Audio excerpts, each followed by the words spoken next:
Wealth creation journey. हमारा webinar उस दिन बीच में डिस्कनेक्ट हो गया। सो लोगों के काफ़ी कॉल्स आए मुझे कि आप वो कंटिन्यू कीजिएगा। सो वेबिनार पे इतने सारे लोगों को जोड़ना बहुत मुश्किल है और कुछ कनेक्टिविटी के इशू भी रहते हैं। सो मैं एक छोटा सा वीडियो प्रेजेंटेशन अपना उस पीपीटी का आपसे शेयर कर रहा हूँ। सो देखते हैं कि वेल्थ क्रिएशन की जर्नी के लिए म्यूचुअल फंड्स क्यों सही हैं। So let's start. Mutual funds हम क्यों करते हैं? म्यूचुअल फंड्स हम करते हैं अपनी गोल्स को अचीव करने के लिए, लाइक बच्चों की एजुकेशन, मैरिज या अपना रिटायरमेंट प्लान के लिए या कुछ भी। ये मैंने 3 बेसिक गोल्स लिए हैं। लोगों के और भी गोल्स होते हैं, like buying a new car, purchasing a bigger house, ठीक है ना।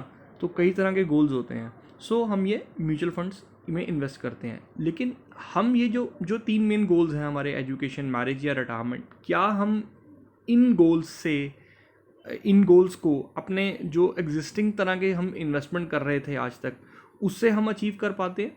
सो लेट्स सी कि हम कर पाते हैं कि नहीं कर पाते। इन्फ्लेशन, मैं ये महंगाई दर जिसको हम इन्फ्लेशन बोलते हैं, महंगाई, ये हम क्यों ये चीज़ पे आते हैं, इन्फ्लेशन क्यों आते हैं? मैं इसको इनविजिबल मॉन्स्टर बोलता हूँ, एक ऐसा भूत जो हमें दिखाई नहीं देता। क्यों? क्योंकि जब हम प्लानिंग करते हैं अपनी गोल्स को अचीव करने के लिए, तो हम ये वाला पार्ट जो होता है इन्फ्लेशन, उसको छोड़ देते हैं। ये हम क्यों छोड़ देते हैं? ये हम इसलिए छोड़ देते हैं क्योंकि हमें इसके बारे में नॉलेज नहीं है। हम ये प्लान करते हैं कि बच्चे की शादी के लिए हमें हम जो भी डिसाइड करते हैं, हम आज के रेट के हिसाब से, आज की डेट के हिसाब से डिसाइड करते हैं कि आज बच्चे की शादी में 10 से 15 लाख रुपए का खर्चा आता है। तो क्या अगर आपका बच्चा आज 5 साल या 10 साल का है, तो क्या 15 या 20 साल के बाद भी क्या वही खर्चा आएगा? एक चेक करते हैं। इस पर मैंने 4 मेन एग्जाम्पल्स लिए हैं। As per RBI estimates of WPI, 6.5% के हिसाब से पिछले 30 साल में जो महंगाई दर है वो बढ़ी है। तो हुआ क्या साहब, जो गोल्ड 1990 में 3200 रुपये 10 ग्राम का रेट था जिसका, वो गोल्ड 2019 में बढ़कर 37,000 हो गया। और आज तो वो और कहीं ज़्यादा, 2020 में वो कहीं 45 के करीब, 44-45 के करीब करंटली ट्रेड हो रहा है। चलो हमने इसको 2019 तक ले लिया, तो 37,000 उसका इन्फ्लेशन, 3200 रुपये वाला गोल्ड 37,000 रुपये पहुँच गया और 8.5 से 9% के करीब इसमें इन्फ्लेशन रहा। सेम ऐसा ही पेट्रोल, जो 9-9.5 रुपये में पर लीटर पेट्रोल हमें 1990 में मिलता था, वो बढ़कर आज 80 रुपये लीटर हो गया। उसके इन्फ्लेशन जो है वो 7.5 रही। डीजल जो है वो 4 रुपये का था, 70 रुपये में हो गया। जो दूध का 1 लीटर का रेट 6 रुपये था, वो बढ़कर अब 56 रुपीज़ हो गया। तो आप नीचे देखेंगे इसमें एक्चुअल इन्फ्लेशन जो है, ये वाले पॉइंट्स पर एक्चुअल इन्फ्लेशन जो है वो बड़ी है। कैसे बड़ी है? कोई गोल्ड में बड़ी है 8.5-9%, पेट्रोल में 7.5%, डीजल में 10.5%, तो 8%। ये चीज़ें हमें महसूस नहीं होती। ये चीज़ें हमें पता तो है कि महंगाई हो रही है, लेकिन हम कभी अपने सेविंग, अपनी इन्वेस्टमेंट की प्लानिंग, अपने गोल्स की प्लानिंग करते हुए हम इस चीज़ों को छोड़ देते हैं। So how inflation is eating your money. आपका पैसा कहाँ जा रहा है? जितना पैसा, जो पैसे की वैल्यू की बात कर रहे हैं हम, जो पैसा 1 लाख रुपया, जो आप 1990 रुपये में जहाँ आप सोच रहे थे कि 1 लाख रुपया देकर ये सामान मुझे मिल जाएगा, वहाँ पर उस 1 लाख रुपये की वैल्यू आज 11,336 रुपये है। तो आप लगा लीजिए कि जो 1 लाख रुपया आप सोच रहे थे कि 1 लाख रुपया मेरे पास है और मैं आने वाले टाइम में ये गोल 1 लाख रुपये से अचीव कर दूंगा, वो गोल जो है आज उस 1 लाख रुपये की वैल्यू जो है वो 11,336 रुपये है। यानी कि 1 लाख रुपये में जो सामान आ रहा था, आज उससे कहीं कम सामान सिर्फ 11,000 रुपये में ही मिलेगा आपको। सो इन्फ्लेशन जो है वो आपके फाइनेंशियल गोल्स में बिगेस्ट हर्डल है। छोटा सा एक और एग्जांपल लेते हैं, जैसे हाउस होल्ड एक्सपेंसेस हैं। 2010 में 20,000 रुपये महीने में किसी का खर्चा चल रहा था, घर का खर्चा 20,000 चल रहा था। 2020 तक आते आते 8% हमने इन्फ्लेशन लिया उसमें, हाउस होल्ड एक्सपेंसिस में, तो वो 35,000 हो गया। जो कुछ हमारा स्टैंडर्ड ऑफ लिविंग अच्छा हुआ, कुछ हमारी ज़रूरतें ज़्यादा बढ़ गई। तो as per RBI retail inflation, ठीक है सर, तो जो इन्फ्लेशन में ग्रोथ हुआ वो 8% हुआ। तो यानी कि जो एक घर का आम आदमी जो खर्चा कर रहा था, जो 20,000 रुपया महीने का, वो बढ़कर अब 35,000 हो गया। और अगर यही रेट रहा आगे, 8% के हिसाब से ही रहा, तो 2030 आते आते वो सब 75,000 रुपये महीने वो हो जाएगा। सेम एजुकेशन में भी मैंने यहाँ पर IIM अहमदाबाद की फ़ीस, इसमें उनकी साइट से जाकर उनका डेटा लिया है कि 2010 में जब कोई IIM अहमदाबाद से MBA या कुछ भी कोर्स जो भी वो करवाते हैं वहाँ करने के लिए आता था, तो 6 लाख रुपए का उसका हायर एजुकेशन पे खर्चा आता था, जो बढ़कर अब 23 लाख हो गया। और सेम इन्फ्लेशन, जैसे मैंने पहले अपनी पिछली स्लाइड में बताया कि एजुकेशन में जो इन्फ्लेशन है वो तकरीबन 12 से 14% का इन्फ्लेशन है। जो आपकी मैं जब भी मिलता हूँ मैं हमेशा ये बोलता हूँ कि जो आपके पेरेंट्स की फ़ीस थी वो आपकी नहीं है, आपकी स्कूल की नहीं थी, और आपकी जो स्कूल की फ़ीस थी वो आपके बच्चों की नहीं है। तो जो आगे उनके बच्चों आपके बच्चों के बच्चे होंगे वो उनकी फ़ीस नहीं होगी। सो इन्फ्लेशन जो है वो आप खुद महसूस कर सकते हैं कि जो आप स्कूल की फ़ीस दे रहे थे, क्या आप कितने टाइम्स आपके बच्चों की स्कूल की फ़ीस आपकी फ़ीसें इंक्रीज़ हुई है। सेम वो 2030 तक बढ़ते बढ़ते वही कॉस्ट जो है वो 50 लाख तक पहुंच जाएगी। मैरिज कॉस्ट जैसे मैंने लास्ट स्लाइड में बताया कि 6 से 7 लाख रुपए में आ रही थी, और यही कॉस्ट 2030 तक यानी कि अगले वाले 10 सालों में 26 से 30 लाख रुपए में पहुंच जाएगी। तो एजुकेशन जो कॉस्ट है क्या है, तो साहब ये चीज़ें तो हम जब भी मिलते हैं बात करते हैं, तो क्या इसमें अब इसका फॉर्मूला क्या है कि हम ये गोल्स को अचीव करें तो कैसे करें। तो बहुत ही सिंपल एक फॉर्मूला मैंने जनरेट किया है। स्टार्ट अर्ली, जल्दी शुरू करें, invest in right asset class, ये बहुत इंपॉर्टेंट है सर। अगर आप सही जगह पर इन्वेस्ट नहीं करोगे, म्यूचुअल फंड्स को आप म्यूचुअल फंड छोड़ दीजिए, म्यूचुअल फंड्स की एक तो सेकेंडरी बात रहेगी। अगर आप किसी भी जगह पर अच्छा सही तरह से इन्वेस्ट नहीं करोगे, और तीसरी सबसे बड़ी बात, आप उसको रेगुलरली इन्वेस्ट नहीं करोगे, तो आप कभी भी अपने गोल तक नहीं पहुंच पाओगे। तो राइट फार्मूला इज कि जल्दी शुरू करें, सही जगह करें और रेगुलरली करें, तभी आप उस गोल को अचीव कर पाओगे। ये मैंने एक छोटा सा एग्जांपल लिया रिटायरमेंट के ऊपर कि दो लोग थे, एक मिस्टर अर्ली और मिस्टर लेट। तो साहब अर्ली ने जो शुरू किया वो 25 ईयर्स में इन्वेस्टमेंट करना शुरू किया, और सिर्फ 10,000 रुपये महीना शुरू किया कि 10,000 रुपये का एक SIP लगाया, और उसने सोचा कि मुझे अभी 60 साल की उम्र में रिटायर होना है, तो 35 साल के लिए उसने उसको इन्वेस्ट किया। तो देखिए हुआ क्या सरप्राइजिंगली, और उनके वाइस वर्सा मिस्टर लेट ने 45 की एज में शुरू किया, और उन्होंने उनसे डबल अमाउंट यानी कि 20,000 रुपये शुरू किया महीने का लगाने के लिए। तो मिस्टर अर्ली ने 35 साल में अप्रॉक्सीमेट 42 लाख रुपए का इन्वेस्टमेंट कर दिया, जब तक वो 60 ईयर्स यानी कि अपनी रिटायरमेंट एज तक नहीं पहुंच गए। और मिस्टर लेट ने भी 15 साल के लिए, 45 में अगर 15 ऐड करें तो 60 वाली एज आ गई उनकी, तो 60 एज तक उन्होंने 20,000 रुपये महीने का इन्वेस्टमेंट करना किया। तो मिस्टर अर्ली का 42 लैक्स इन्वेस्ट हुआ, और मिस्टर लेट का अप्रॉक्सीमेट 36 लैक्स के करीब इन्वेस्ट हुआ। अब पिक्चर देखिए नीचे, जो मिस्टर अर्ली ने किया, उनकी जो वेल्थ क्रिएट हुई वो क्रिएट हुई अप्रॉक्सीमेटली 11.41 CR, 11 करोड़ 41 लाख रुपया उन्होंने क्रिएट किया। वाइस वर्सा मिस्टर लेट का सिर्फ 1 करोड़ 23 लाख हुआ। ये अमाउंट तो उन्होंने डबल लगाया वहाँ पर, लेकिन हुआ क्या कि साहब उन्होंने लेट इन्वेस्टमेंट शुरू किया, और उनको क्योंकि ये जो पैसा बनता है वो पावर ऑफ कंपाउंडिंग टाइम के अकॉर्डिंगली बढ़ता है, तो जितना ज़्यादा आप टाइम देंगे उससे उतना ही ज़्यादा वेल्थ क्रिएट होगा। तो जल्दी शुरू करें, जैसे मेरा फर्स्ट वाला एग्जांपल आ गया कि जल्दी शुरू करें। अब नेक्स्ट में क्या है कि राइट एसेट क्लास, जो मैंने बताया कि सही जगह पर पैसा लगाना क्यों ज़रूरी है। ये मैंने 1980 से 81 से लेकर 2019 तक का एक डेटा जनरेट किया। इसमें मैंने बनाया है कि इक्विटी ने, स्टॉक मार्केट ने हमेशा ही सारे एसेट क्लास को बीट किया है। तो जो आपका अपना राइट साइड पे देखेंगे, मैं थोड़ा इनलार्ज करके दिखाता हूँ, जो आप राइट साइड पे देखेंगे तो साहब जो फर्स्ट वाला आपको रेड कॉलम नज़र आ रहा है, ये वाला, ये इन्फ्लेशन है, महंगाई है। नेक्स्ट कॉलम गोल्ड का है, सिल्वर है, बैंक डिपॉजिट है, कंपनी डिपॉजिट है, और लास्ट का सेंसेक्स है।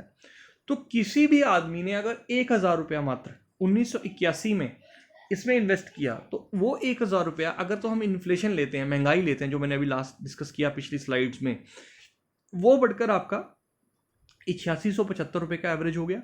यानी कि जो 1,000 रुपया जिस चीज़ को खरीदने के लिए हमें 1,000 रुपया लग रहा था, आज वही चीज़ खरीदने के लिए हमें 8675 रुपये देने पड़ रहे हैं। ये हो गया इन्फ्लेशन।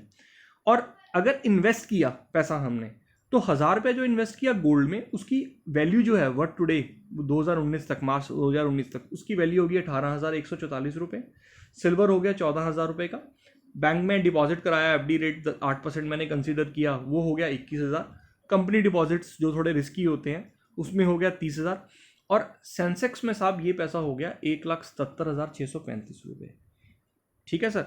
और अगर आप अपनी इस साइड पर आएंगे तो देखिए क्या हुआ। ये मैंने निकाला रियल रेट ऑफ रिटर्न।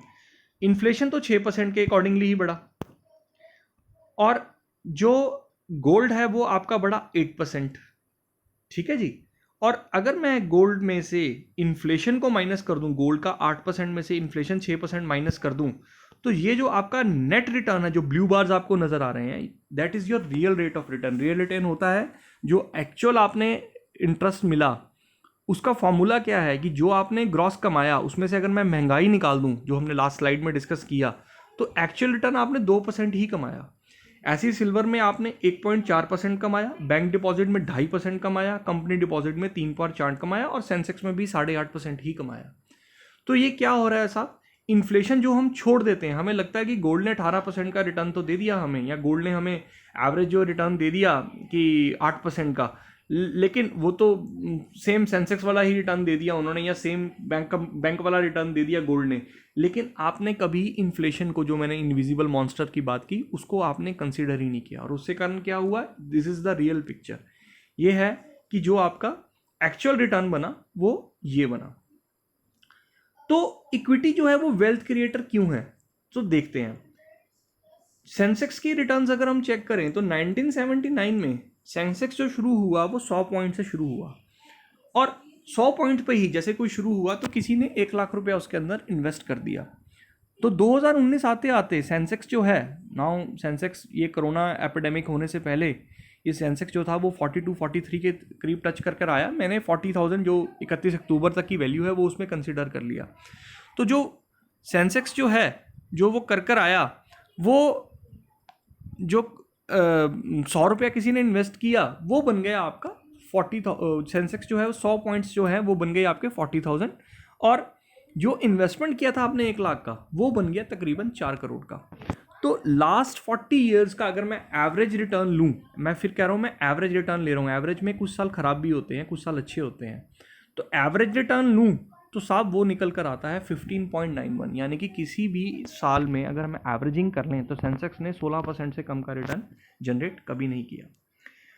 तो क्या ये 16% का रिटर्न जनरेट करने के लिए हमें ये बहुत क्या स्मूथ जर्नी रही, जिसने 100 रुपया लगाकर अगर 4 लाख रुपया कमाया, या 1 लाख रुपया लगाकर 4 करोड़ रुपया बनाया, तो क्या साहब उसको इन 40 सालों में कोई दिक्कत तो नहीं हुई? चलिए, वही आज का हमारा ये वीडियो का पीपीटी का हमारा मेन ऑब्जेक्टिव था कि ये राइड कैसे रहती है। ये फिक्स डिपॉजिट्स के रेट्स हैं जो पिछले 20 साल में चेंज हुए हैं। मैं इस पर ज़्यादा नहीं जाऊंगा क्योंकि हम सब इस दौरान वाकिफ़ हैं कि 1999 से लेके ये मैंने 2018-19 का डेटा लिया, ये भी रोलर कोस्टर राइड रही। किसी साल एफडी का रेट जो था वो 9 से 10% के बीच में था, और वो कम होते होते 4.5 पर भी आया, 9 पर भी आया, 7.5 पर भी आया, और मैंने अभी तो खैर वो 4% पर, 4.5-5% पर चल रहा है एफडी का रेट, बट मैं उसको मैंने कंसिडर किया कि वो लास्ट 2018-19 में 6.5% का ही रहा। ये करंट के एफडी के रेट्स हैं, ये बिल्कुल अप्रैल 2020 के करंट एफडी रेट्स हैं। तो मैं यहाँ पर कंसिडर करता हूँ 364 दिनों की एफडी, यानी कि 1 साल की एफडी। तो अगर आप उसको कंसीडर करोगे या देखोगे तो उसमें आपका जो रेट ऑफ रिटर्न है that will comes around 5 to 5.50। कुछ एफडी के रेट्स जो होते हैं सीनियर सिटीजन्स को 0.25 या 0.75, some banks offers higher rate of interest to senior citizens. तो मैंने इसको एवरेज ले लिया कि वो 5 से 5.5% में आज करंट है कि एफडी पड़ रही है। ये G20 कंट्रीज़ के, G20 में इंडिया भी है, ये G20 कंट्रीज़ के हमारे एवरेज रेट्स हैं कि G20 कंट्रीज़ के एफडी के 1 साल के रेट्स क्या है। तो मैं बिल्कुल नीचे से शुरू करता हूँ, because they all are developed economies. ये सारी इकॉनमीज जो हैं वो डेवलप्ड हैं। We are in a developing country, we are living in a developing country. हम डेवलपिंग से डेवलप की तरफ जा रहे हैं, इसीलिए हमारा जो एफडी का रेट ऑफ इंटरेस्ट था वो 6 से 7% का एवरेज था। लेकिन जैसे जैसे हमारी जीडीपी बढ़ेगी, जैसे जैसे हमारा इंडिया ग्रो करेगा, वैसे वैसे हमें भी बाकी कंपनीज, बाकी कंट्रीज़ की तरह हमें भी अपने एफडीज़ के रेट्स को कम करना ही पड़ेगा। तो स्विट्ज़रलैंड में जो एफडी का 1 साल का रेट है, ये करंट अप्रैल 2020 के रेट्स हैं, तो वो है -0.75। Yes, you are reading right, -0.75। अगर आप 1 लाख रुपया बैंक में रखते हैं तो 750 रुपया आपको charges Switzerland, bank of Switzerland को देने पड़ेंगे, क्योंकि वो आपका पैसा संभाल रहे हैं। आपको इंटरेस्ट नहीं मिल रहा, आपको देने पड़ेंगे। उसके ऊपर same Japan, Spain 0, Netherland 0, Germany 0, France 0, euro area 0, UK 0.1, US थोड़ा सा दिक्कत हुआ था, अभी इसमें दिक्कत आया था कुछ, तो तब उनका वो 0.25 पे आया, नहीं तो ये भी अप्रॉक्सीमेटली पहले माइनस में ही था। कनाडा 0.25, ऑस्ट्रेलिया, ये तो अब जितनी भी देखें, सऊदी अरेबिया जहाँ तेल का भरमार है, जहाँ से पूरा वर्ल्ड को वो कंट्रोल कर सकते हैं क्योंकि उनके पास कच्चे तेल के भरमार हैं, वहाँ पर जो डेवलप्ड कंट्री है, वहाँ पर जो अरेबिया में जो एफडी का 1 साल का रेट ऑफ इंटरेस्ट है, दैट अराउंड 1%। तो ये मैं क्यों दिखा रहा हूँ आपको, कि आपको फ्यूचर बता रहा हूँ कि फ्यूचर क्या होने वाला है। क्योंकि हम जिस स्पीड से तेज़ी से जा रहे हैं, ठीक है, कुछ स्लो डाउन आते हैं, कुछ इकॉनमी में दिक्कत होती हैं, लेकिन आने वाले दिनों में हम बहुत ही तेज़ी से बढ़ेंगे। वो आगे मैं स्लाइड्स में बताता हूँ क्यों। तो साहब, ये सेंसेक्स की 20 साल की जर्नी है। 2000 से 2009 के बीच में मैंने पहले एक फिगर लिया, और फिर 2010 से लेके 2019 तक का मैंने दूसरा टेन्योर लिया, और फिर मैंने पूरे 19 साल का टेन्योर लिया। तो और मैंने कहा कि 1 लाख रुपया 2000 सन में किसी ने इन्वेस्ट किया। मैं अब ज़्यादा 1980-81 पे नहीं जा रहा, क्योंकि हम जितने लोग भी ये ज़्यादातर वीडियो देखेंगे तो उनके इंसेस्टर्स होंगे जिन्होंने किया होगा, तो हम अपनी एज ग्रुप पे आ जाते हैं अब, कि 2000 में ही हमने कोई इन्वेस्टमेंट शुरू किया। तो 2000 में जो इन्वेस्टमेंट शुरू किया और 2009 तक रखा 1 लाख रुपया हमने सेंसेक्स के अंदर। मैं सेंसेक्स की कंपनीज में कह रहा हूँ, मैं म्यूचुअल फंड्स की बात नहीं कर रहा यहाँ पर, मैं सिर्फ सेंसेक्स की बात कर रहा हूँ कि सेंसेक्स में इन्वेस्ट किया। तो उसका जो वैल्यू है वो इन 9 सालों में हो गया 3,48,000, और अगले 9 साल में 2010 से 2019 में उसकी वैल्यू होगी 2,01,172 रुपये। ये कम नहीं हुआ, ये मैं ये बता रहा हूँ कि 2000 से 2009 तक किसी ने रखा 1 लाख रुपया, तो वो 3.5 गुना पैसा हो गया, यानी कि 3.5 लाख रुपया हो गया। और वो पैसा निकाल कर, या किसी कोई फ्रेश आदमी आया, वो पैसा छोड़ दीजिए, कोई फ्रेश आदमी आया और उसने 2010 में इन्वेस्ट किया, तो 2019 तक उसकी वैल्यू जो है वो 2,01,000, यानी कि वो ऑलमोस्ट डबल हुआ, पैसा 2 टाइम्स हुआ। और किसी ने पैसा 2000 में ही लगाया और 19 साल के लिए पैसा रखा, जो थर्ड कॉलम है, तो उसका पैसा जो है वो 9 गुना, 8.5 गुना पैसा हो गया, यानी कि उस पैसे की जो वैल्यू है 1 लाख की, वो 8,23,913 रुपये आज भी है। Very very important slide, Sensex 20 years journey, calendar year returns. Minded, मैं इसमें कुछ भी ऐसा डेटा नहीं है, मैं जो डेटा करूँगा मैं पूरा आपको एक एक चीज़ बताऊँगा। Look at the calendar year returns. अभी जो मैंने पिछले बताया कि मैं एवरेज बोल रहा हूँ, एवरेज। तो एवरेज का मतलब क्या है कि साहब, हम लोगों का एक माइंडसेट है कि अगर हमें म्यूचुअल फंड्स या सेंसेक्स का रिटर्न पता लग गया कि 15% आता, तो हम सोचते हैं कि क्या वो हर साल ही 15% आएगा। यानी कि 1 लाख रुपया मैंने लगाया, तो साहब पहले साल 1,15,000 हो जाएगा, अगले साल वो सिंपल इंटरेस्ट से 1,30,000 हो जाएगा, अगले साल वो 1,45,000 हो जाएगा, विच इज़ टोटली रॉन्ग। 15% का एवरेज रिटर्न आता है। ये स्लाइड देखने से आपको पता चल जाएगा। ये मैंने कैलेंडर ईयर रिटर्न्स निकाले हैं। कैलेंडर ईयर मीन्स 1 जनवरी से 31 दिसंबर तक का, हर साल का। 2000 सन में, इन 2000 ईयर, सेंसेक्स का 1 साल का रिटर्न -20 था। सेंसेक्स का 1 साल का रिटर्न जो है वो -20 था साहब। यानी कि अगर किसी ने 1 लाख रुपया लगाया, जैसे मैंने पीछे बताया कि 2000 में लगाया, तो उसका जो पैसा है वो डेप्रीशिएट हो गया। 1 लाख की वैल्यू जो है वो 80,000 रुपये रह गई, 20% उसमें से पैसा निकल गया। अब हमारे कई इन्वेस्टर्स हैं जिनका पैसा वो -20% होता है, तो वो बोलते हैं सर पैसा निकलवा दें, या इसको शिफ्ट कर दें, या इसको स्विच कर दें। तो देखिए क्या हुआ, उसका जो पैसा था वो -20% हो गया, यानी कि 1 लाख रुपये में से 20,000 रुपया उसके निकल गए। अगले साल क्या हुआ, अगले साल फिर सेंसेक्स ने -17% का रिटर्न दिया, तो पोजीशन और ज़्यादा ख़राब हो गई, 17% और माइनस में पैसा चला गया। नेक्स्ट ईयर, थर्ड ईयर, वो जो पैसा था वो 3% से ग्रो किया, सिर्फ उसमें 3% ग्रो किया, यानी कि पैसा जो है वो 3% पॉजिटिव हो गया। और फिर अगली वाला आप देखिए 2003 में, वेरी इंपॉर्टेंट, उसने जो रिटर्न दिया वो 72% का रिटर्न दिया। तो हुआ क्या, पहले साल -20, अगले साल -17, अगले साल 3% पॉजिटिव, और फोर्थ ईयर 72। और फिर क्या हुआ, वो 72 से गिरकर अगले साल फिर दोबारा 13.07 का रिटर्न आया, अगले साल फिर दोबारा 42% आया। और एक सबसे डीप, ये देखिए आप, 2007 तक वो बहुत अच्छा चल रहा था और ऑलमोस्ट अपर स्लाइड्स दे रहा था, एक डीप कट आया, जो जिसको पूरी दुनिया आईटी बबल क्राइसिस के नाम से जानती, जब पूरे वर्ल्ड के शेयर मार्केट्स डाउन हो गई।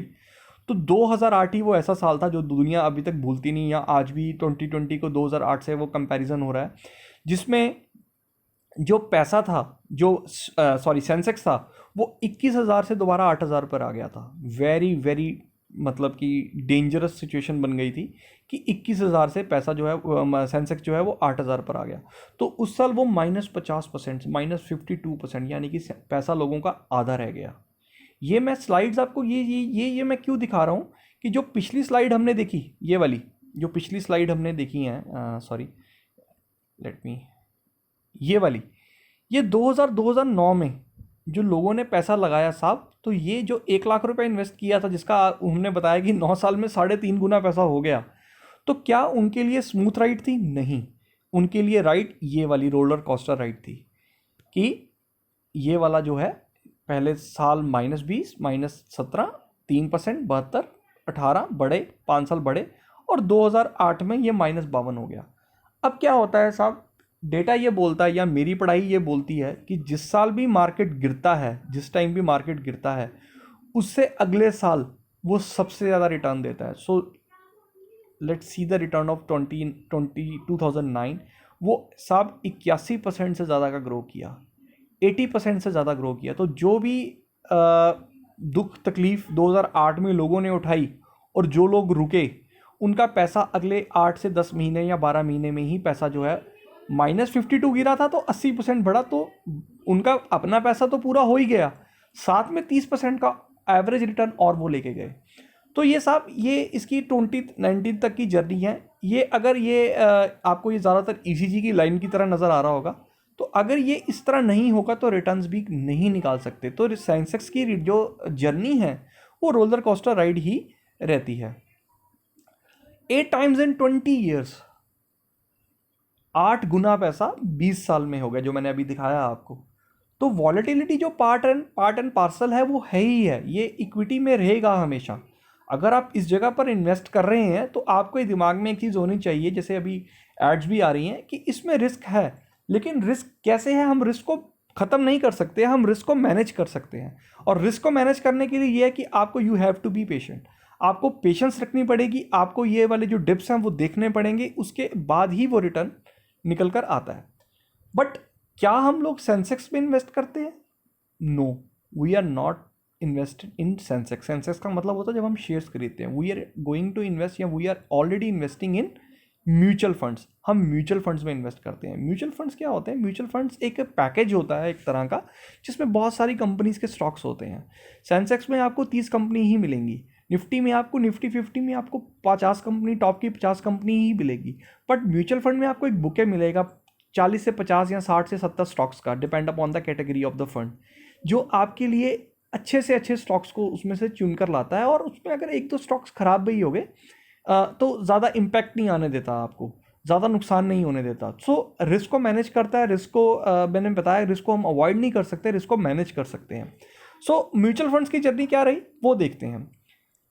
सबसे पहले मैं बात करूंगा लमसम की, एक मुश्त की। और यहाँ पर मैं सबसे, जो भी ये वीडियो को पूरा तरह देखेंगे, वहाँ पर ये सबसे इम्पॉर्टेंट मैसेज उसके लिए, जो यहाँ पर आकर अपना पैसा निकालेगा वो सबसे बड़ा लूज़र है आज के टाइम पे, क्योंकि वो अपने नोशनल लॉस को, अपने पेपर लॉस को, अपना एक्चुअल लॉस जनरेट करेगा। जो मैंने दिखाया कि आने वाले, जो जब भी डिप ऐसा आता है कि आने वाले हमेशा जब डिप्स में अगले 1 साल या 1.5 साल में बहुत ही ज़्यादा रिटर्न आता है। सो जो भी यहाँ पर पैसा निकालेगा ये आएगा। ये टाइम साहब पैसा निकालने का नहीं, पैसा लगाने का टाइम है। ऐसी वाली अपॉर्चुनिटीज़ बहुत ही कम मिलती हैं, 15-20 साल में एक अपॉर्चुनिटी मिलती है। आपने ये जो भी ख़राब हुआ, ये कोरोना वायरस के कारण जो भी हुआ ये ख़राब हो गया। अगर आप 19 फ़ेब या 20 फ़ेब की रिटर्न्स देखेंगे तो जितने भी मेरे क्लाइंट्स हैं उनको तो पता ही है, और जो लोग नहीं भी हैं, आपने बेशक अपनी स्टेटमेंट, फ़ेब की स्टेटमेंट निकाल लीजिए। अगर वो म्यूचुअल फंड्स कहीं कैंप्स पे ट्रैक करते हैं या किसी भी ऐप पे ट्रैक करते हैं, आप निकालिए, every fund was in green. किसी का भी, चाहे वो मिड कैप स्टॉक्स हों, चाहे वो स्मॉल कैप्स के फंड्स हों, चाहे वो मल्टी कैप के फंड्स हों, लार्ज कैप तो खैर अनबीटेबल ही रहा, तो उन्होंने किसी भी फंड में उनको रेड कलर नहीं नज़र आएगा अगर वो पिछले 4 से 5 साल के लिए रुके हुए हैं। और एवरेज रिटर्न जो है वो 12 से 13% का रिटर्न था। तो ये कोरोना वायरस ने हमें एक अपॉर्चुनिटी दी है। भगवान आगे सबको ठीक करे और सारे ही ठीक रहें। तो कोरोना वायरस के कारण हमें ये अपॉर्चुनिटी मिली है। इस साहब तो ये पैसा निकालने नहीं, डालने का वक्त है। सो चलिए देखते हैं कि किसी ने अगर लमसम में इन्वेस्ट किया म्यूचुअल फंड में, उसका पोजीशन कैसा रहा, उसकी जर्नी कैसे रही। मैं यहाँ पर किसी भी फंड का कोई नेम या नहीं लूँगा, मैं यहाँ पर एवरेज लूँगा। एवरेज मीन्स मैंने इसमें जो डेटा कंसीडर किया वो मैंने ख़राब से ख़राब म्यूचुअल फंड्स का और अच्छे से अच्छे म्यूचुअल फंड्स का एवरेज रिटर्न निकाला है। यानी कि 10 साल का मैंने एक डेटा निकाल लिया कि जो 10 साल के सबसे ख़राब फंड्स हैं और सबसे अच्छे फंड्स हैं उनका वैल्यूएशन कैसा रहा। सो लार्ज कैप का, मल्टी कैप, स्मॉल कैप, सबका मैंने निकाला, ELSS, बैलेंस फंड, सबका निकाला। बट मैं एक डिवर्सिफाइड इक्विटी फंड्स यानी कि एक एवरेज निकालता हूँ कि जो जो डिवर्सिफाइड फंड्स होते हैं, जो सेक्टोरल्स नहीं होते हैं, एक मल्टी कैप कैटेगरी का फंड्स ही होते हैं। हालांकि इसको प्योर मल्टी कैप नहीं बोल सकते, हम डिवर्सिफाइड फंड बोलते हैं, जो अलग अलग सेक्टर्स में इन्वेस्ट करते हैं, लाइक फार्मा, रबर, पेट्रोलियम, अलग अलग सेक्टर्स में, इलेक्ट्रिसिटी में इन्वेस्ट करते हैं। सो डिवर्सिफाइड फंड्स का एवरेज निकालते हैं।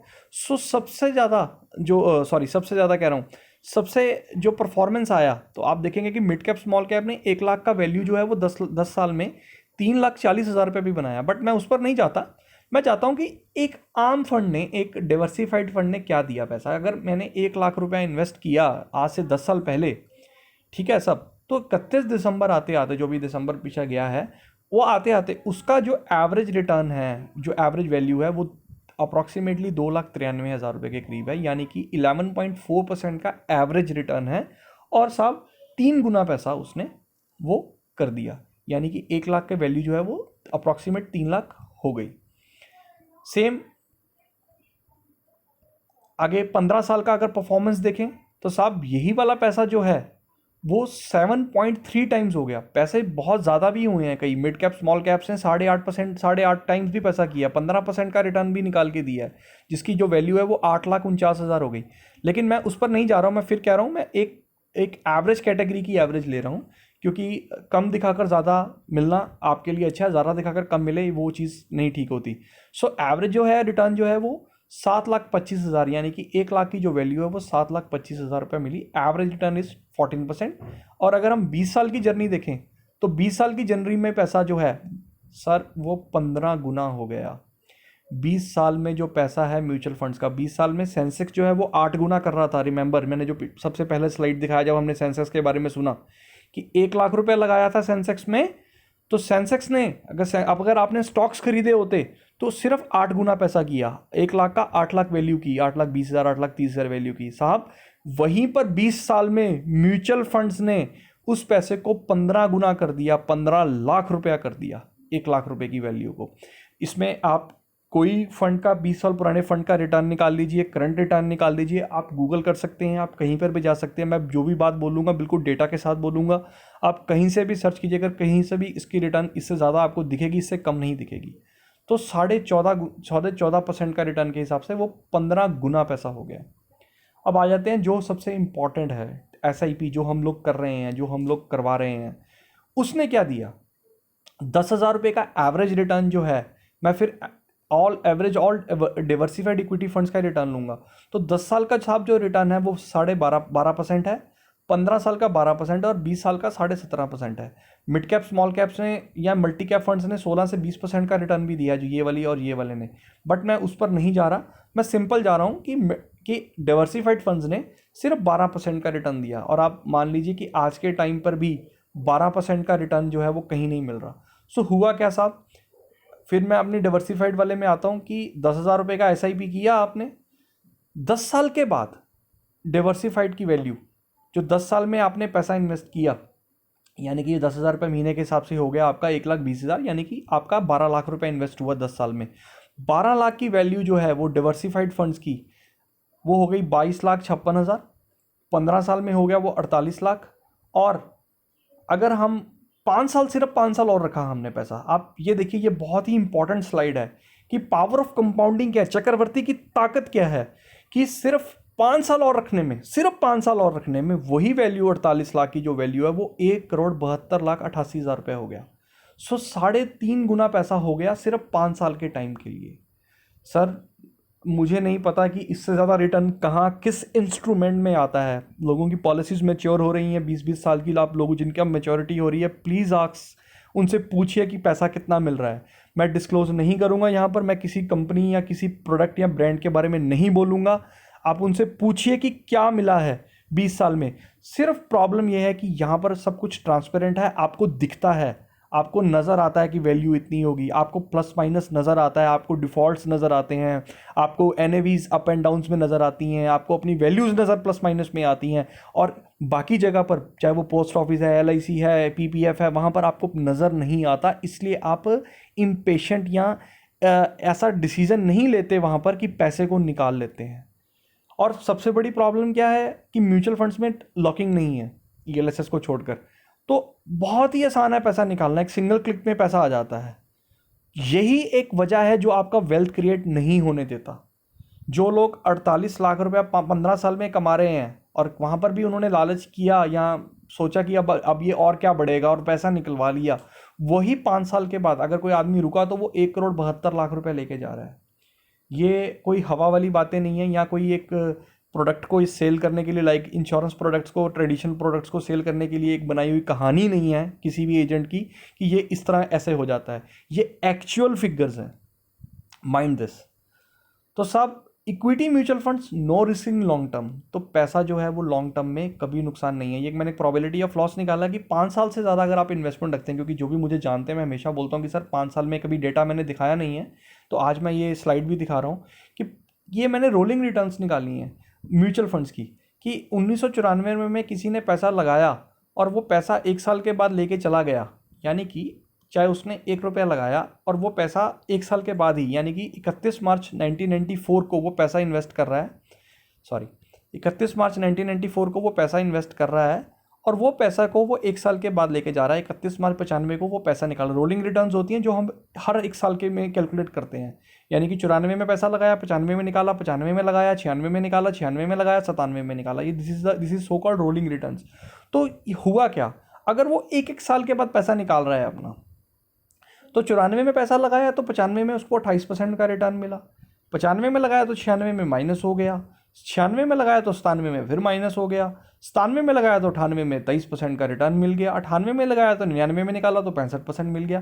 तो 1 साल में उसका जो प्रोबेबिलिटी ऑफ लॉस है, तो 24 बार उसने पैसा लगाया तो 24 में से 6 बार जो उसको लॉस हुआ और बाकी 18 बार उसको प्रॉफिट हुआ, तो प्रोबेबिलिटी ऑफ लॉस जो है वो 25% है।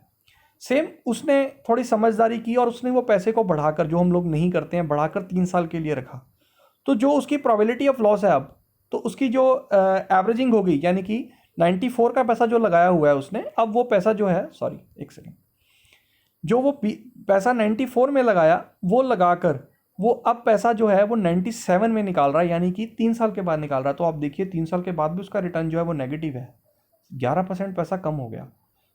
चौथे साल निकलवाया तब भी उसका पैसा जो है वो -74 है, लेकिन जैसे ही 5वां साल आया, जैसे ही 5वें साल में उसने किया, यानी कि उसने 0 से लेकर 5 साल तक रखा, तो 18% का रिटर्न हो गया। लेकिन अभी हम 3rd ईयर वाले कॉलम में है, तो मैं 3 साल ही कंसीडर कर रहा हूँ, यानी कि 94 में निकाला और 97 में लगाया।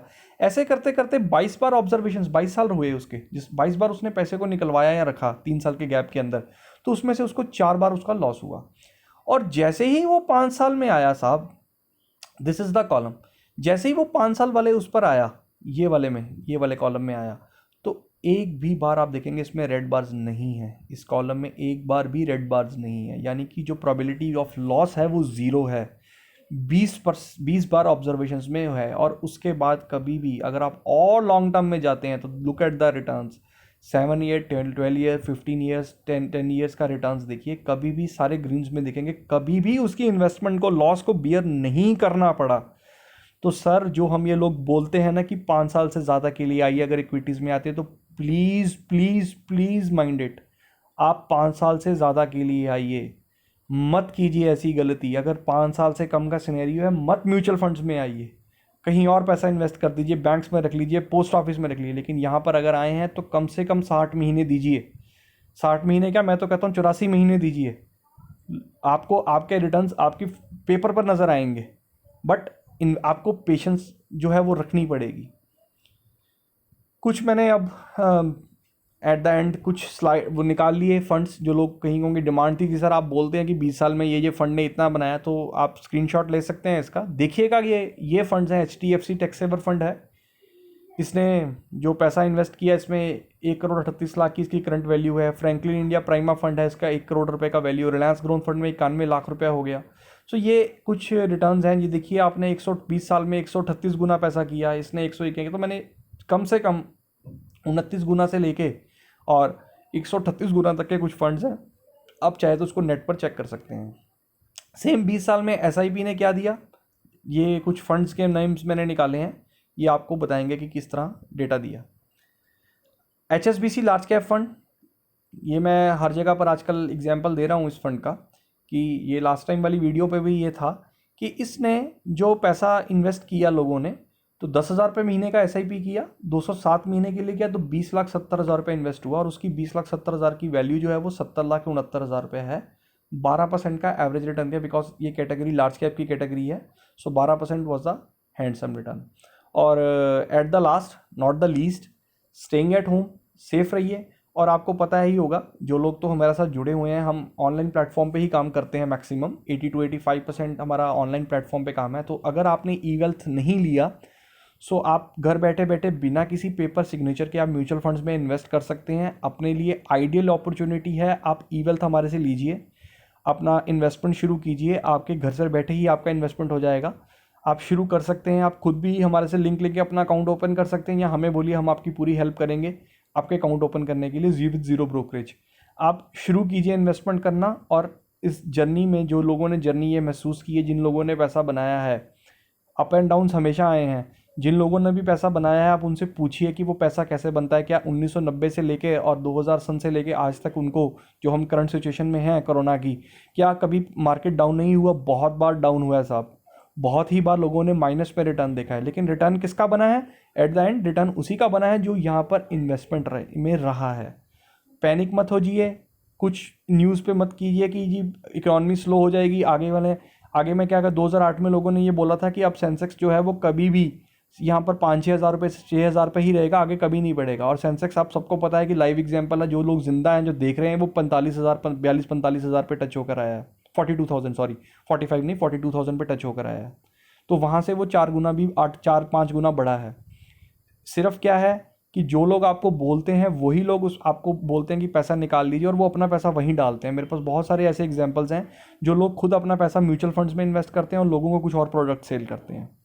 So please keep in mind, I am requesting you all, please be patient. पैसे को इन्वेस्ट रखिए, पैसे को लंबे समय के लिए रखिए। अपना गोल आने से पहले उसको डेट में शिफ्ट कीजिए, बैंक FD में शिफ्ट कीजिए, वो हम आपको टाइम टू टाइम गाइड करते रहेंगे। बट अपना जो टारगेट है, जो गोल है, इन्फ्लेशन को कंसीडर करते हुए, म्यूचुअल फंड्स की रिटर्न्स को, पास्ट रिटर्न्स को कंसीडर करते हुए उसको रखिए। और आने वाला जो टाइम है वो पिछले जो 20 साल से कहीं ज़्यादा ब्राइट है, क्योंकि जो इंडिया की, जो हमारे जो गवर्नमेंट का हमारा एक सपना है कि 5 ट्रिलियन इकॉनमी बनाने का, वो ठीक है, ये कोरोना वायरस के कारण कुछ ऐसा सिचुएशन बन रहा है कि वो थोड़ा स्लो डाउन हो जाएगा, बट वो बनेगा ज़रूर। सो जो लोग गारंटीड इंस्ट्रूमेंट्स में पैसा लगा रहे हैं, जो लोग सोच रहे हैं कि आज भी 5% सेव है, वो बहुत बड़ी गलती कर रहे हैं। वो 5% भी नहीं रहेगा। कोई ज़्यादा इन्फॉर्मेशन चाहिए तो मेरा नंबर है, उस पर आप मेरे को कॉल कीजिए, I will explain you everything. So thanks a lot, thank you very much. Hope आप मुझे व्हाट्सएप पे इसका रिवर्ट ज़रूर करेंगे, ये वीडियो कैसा लगा। Thank you very much.